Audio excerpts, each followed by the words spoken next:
Episode की शुरुआत कान्हा के सयूरी के लिए चाय और बिस्कुट लाने से होती है। वह उसे खुश करता है और सयूरी उसके कंधे पर लेट जाती है। सयूरी सोचती है कि उसने उसके लिए कुछ खास योजना बनाई है। कुसुम सरोज से बहनों के बीच अंतर न पैदा करने की सलाह दी। सरोज कहती है कि वह बदल गई, जिसके लिए कुसुम कहती है कि उसे सच्चाई का एहसास हुआ और उसने उसे भी ऐसा करने के लिए कहा। वह कहती है कि वह सयूरी को स्वीकार या अस्वीकार कर सकती है, लेकिन उसे अपनी बहन को उससे अलग नहीं करने के लिए कहती है। सरोज का कहना है कि वह नहीं समझती क्योंकि वह उन पर शासन करने के लिए है और एक एक करके उसने सभी को अलग कर दिया।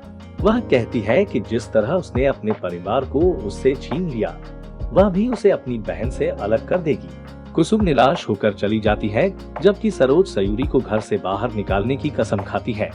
रश्मि ने सयूरी की शिकायत इंद्राणी और नानी से की। वह कहती है कि वह अपनी सास का सम्मान नहीं कर रही है।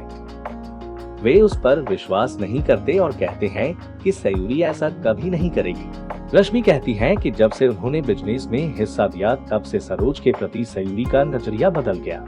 इंद्राणी ने उसकी बातों से इनकार कर दिया और कहा कि सरोज ने निश्चित रूप से सयूरी के खिलाफ कुछ ऐसा कहा होगा जिसने उसे इस तरह प्रतिक्रिया दी।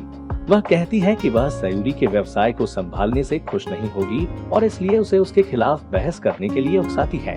रश्मि सरोज के खिलाफ कुछ भी सुनने के लिए तैयार नहीं होती है और इसके बजाय उन्हें अपना मुंह खराब न करने के लिए कहती है और चली जाती है। उन्हें आश्चर्य होता है कि सरोज ने रश्मि के इस तरह व्यवहार करने के लिए क्या किया।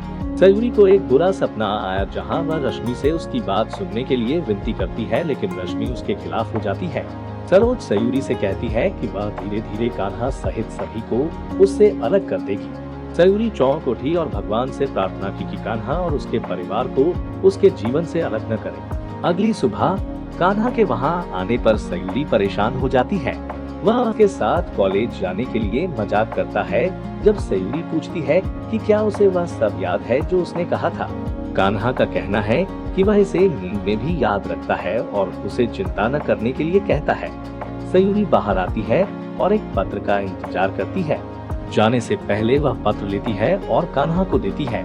कान्हा इसे पढ़ते हैं और कहते हैं कि यह दिल्ली में एक व्लॉगर्स प्रतियोगिता है जिसके लिए उन्हें शॉर्टलिस्ट किया गया था। सरोज के भड़कने पर सभी सयूरी की तारीफ करते हैं। सयूरी को चक्कर आता है, लेकिन वह खुद को संभालती है और कान्हा के साथ निकल जाती है। सरोज ने नकुल को व्यवसाय का हिस्सा लेने के लिए कहा ताकि उसकी पत्नी भविष्य में उससे सवाल न करे। सरोज सयूरी के खिलाफ उसका दिमाग भरने की कोशिश करती है और उससे कहती है कि वह किसी पर भी आंख मूंद कर भरोसा न करे। सयूरी और कान्हा गणेश जी की मूर्ति बनाएंगे और सभी आरती करेंगे। मेहमान सरोज से उनकी बहू मांगेंगे। सरोज केवल रश्मि को अपनी बहू के रूप में पेश करेगी और कहेगी कि घर की चाबी जल्द ही रश्मि के पास जाएगी।